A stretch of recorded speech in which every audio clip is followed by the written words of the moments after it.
All right, people, it is your boy MM2K back again with another prognosis on the go. All right. And the subject matter today, my friends, well, I'm on a drive here. I got to go to a location called Home Depot because the missus is getting on my case about this grass.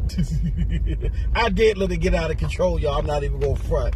So, you know, we're taking a nice little stroll down to the Home Depot because I got to fix the lawnmower. That being said, the topic of discussion today, my friends, is Tim Sweeney, aka Tim Swindle, and this whole situation here with Apple and Epic Games and the lawsuit that's out there because of Fortnite. Because of their removal of Fortnite, and when I say they, I mean Apple's removal of Fortnite from the iOS store and from the iOS platform altogether.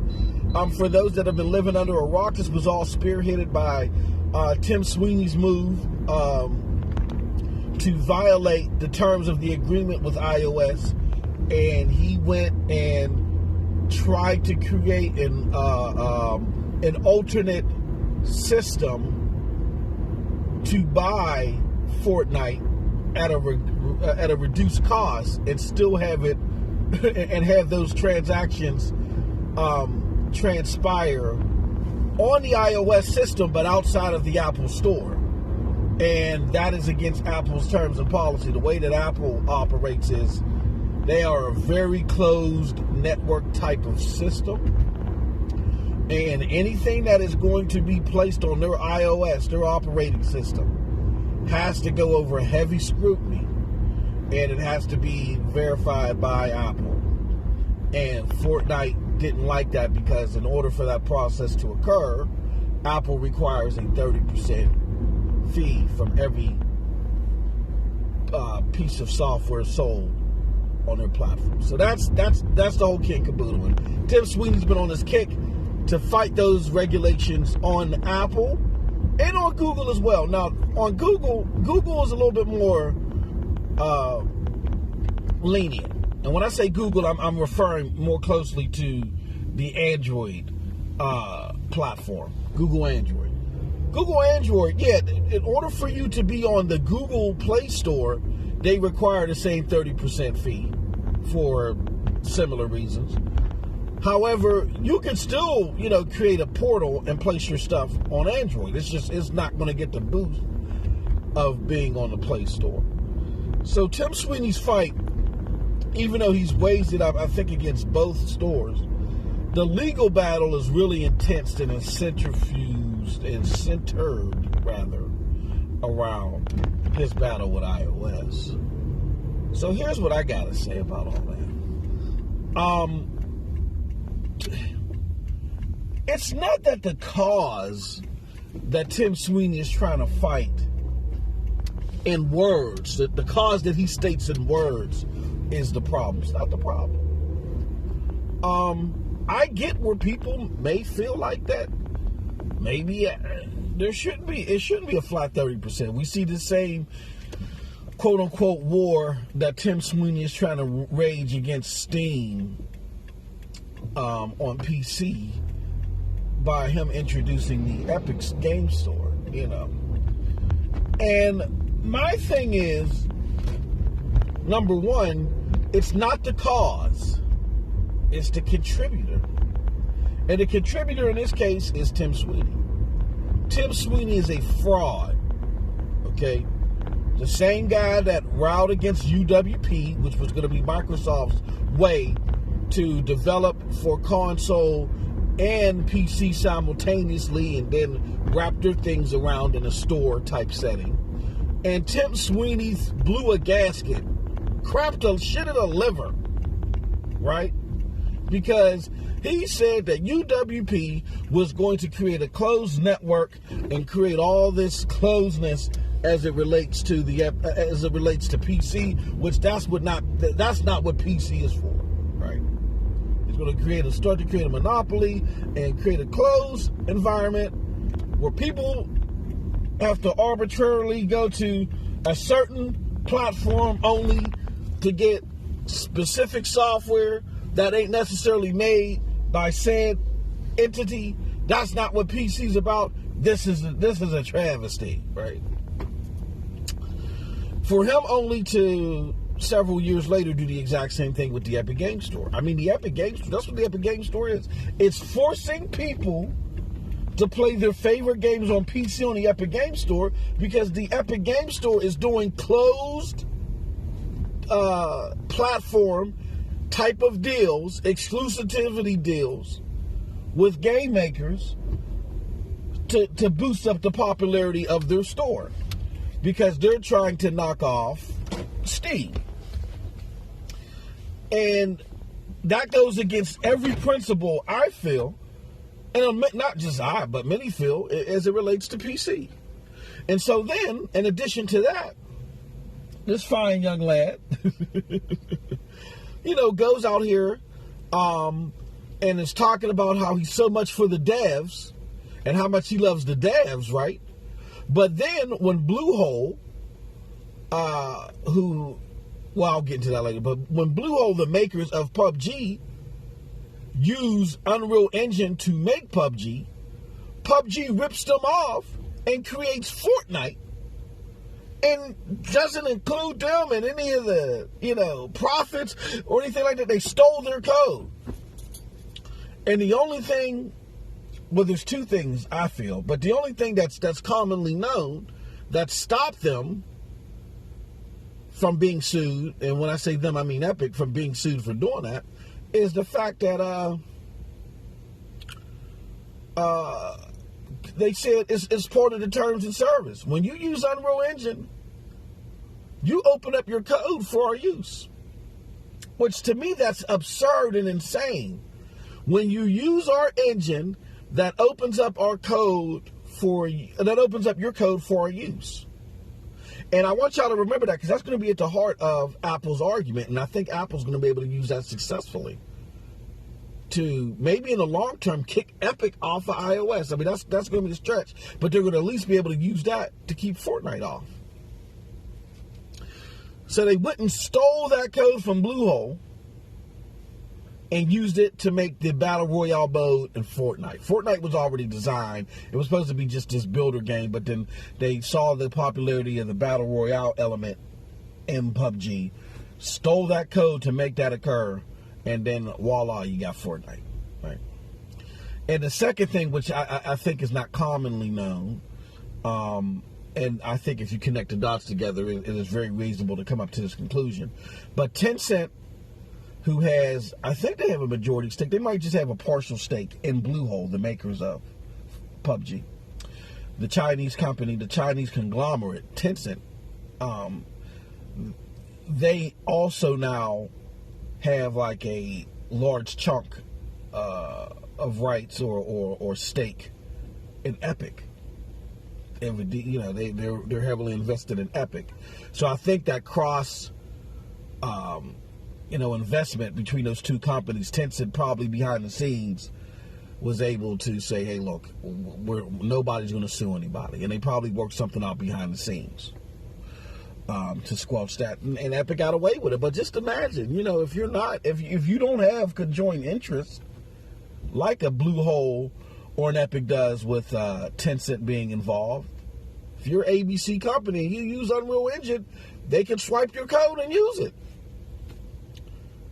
And I think something like that is in the heart of the matter when it comes to Apple's counterclaim to Epic's lawsuit. Again, Epic is suing them because they want to put Fortnite on iOS and they want to be able to do it.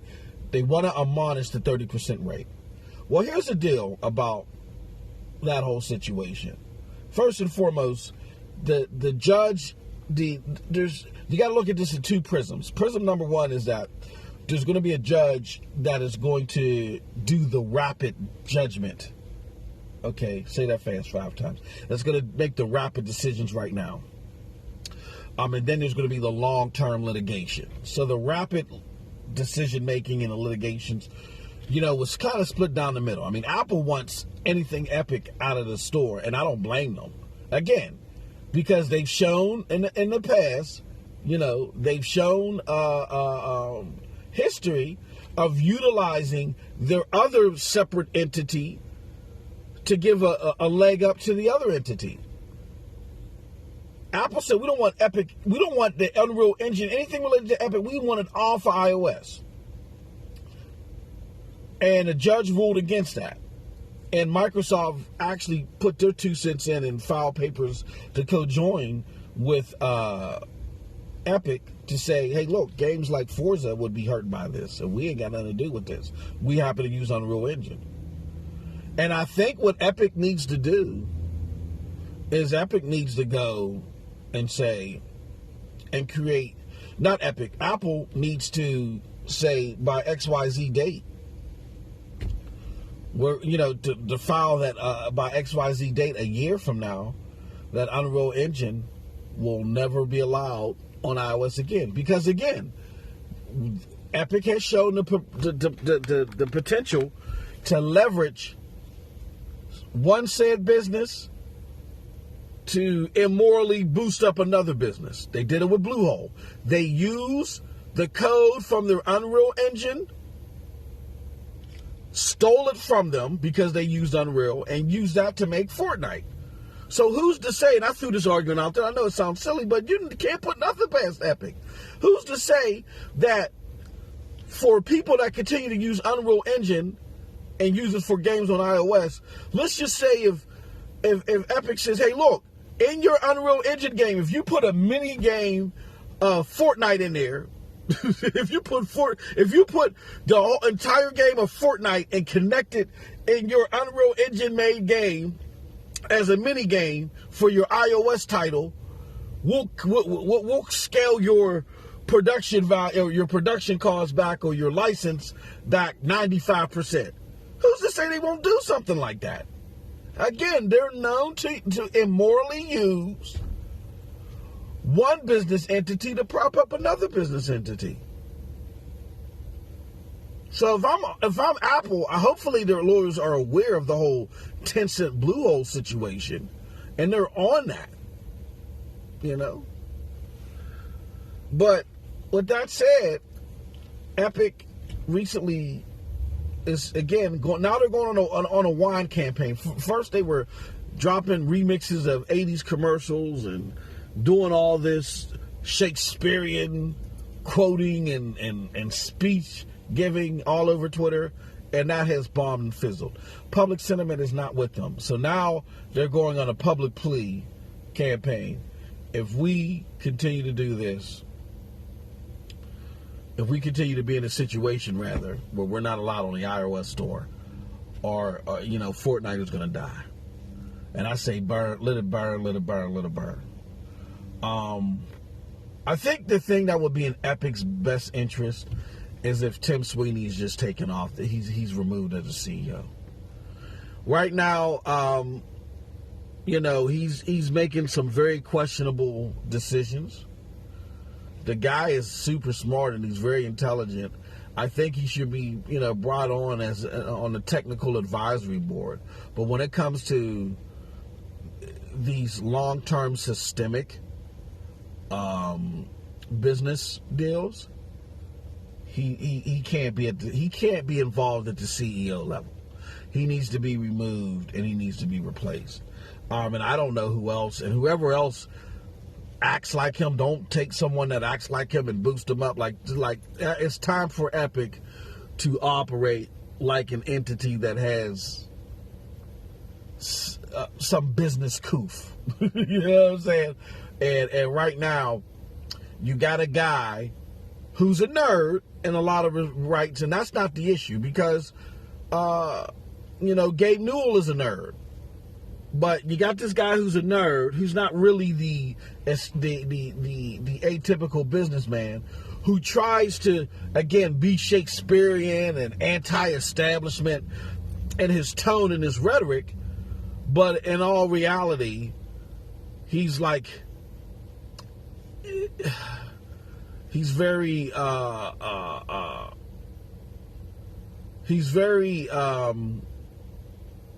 self-indulged and very self-absorbed in how he's interacting with these different entities. And then at the biggest fault is he's a sham. And to anybody that doesn't just easily fall to the rhetoric, it's so heir apparent. Like, there's gamers that just don't know any better that praise this guy, but I think all of his peers and everybody in the business world, they just look at this guy and they're like, this guy's a complete and total kook. He's a complete and total kook, but he happens to own two of the biggest intellectual properties in this side of gaming. One being the big boom, which is Fortnite, and the other one being the Unreal Engine. And those are great products, but just the handling of them altogether is systemically is becoming a problem. So he needs to be removed. So those are my 2 cents, y'all. And I just felt like sharing them and sharing those definitely with our Patreon supporters. So let me know what you think, guys, about all this. Leave a comment. Also, you can leave a yappa. I'll put something in the. We'll do something. We'll create something to where you can leave a yappa, and definitely you guys will have access to talk about this. Let us know on yappa. You go to the main page. Give us your thoughts and all of the stuff. But very interesting. I think Tim Sweeney has to go. I think he has to be removed as the CEO. Keep him on the advisory board because he's a very intelligent guy. He's doing a lot of good for the technical aspects of the product and the services. It's just that him delivering the product and dealing with different entities, business entities, and things of that nature, it's a detriment to Epic altogether. It's a detriment to their fans and to the consumers. It's not doing them any justice. This whole Fortnite ordeal just illustrates that. So again, let me know what you guys think. Always come to PNTSnetwork.com for more great content. Also subscribe. Let people know to subscribe and be a Patreon member like you, like the individual listening to this. Let them know. Go to patreon.com/PNTS Network. And again, check out PNTS Network for all of our great content. We got SML podcasts, me and a homie Project Storm. We got Yin and Yang of Gaming, featuring Snow Bunny and Storm. And then we got SML podcast with me, Storm, and the homie Eddie Player One. Storm is doing his damn thing, man. You got to give him his credit. You got to give him his due. So that's it. Appreciate all of y'all. Y'all have a wonderful gaming day. Peace.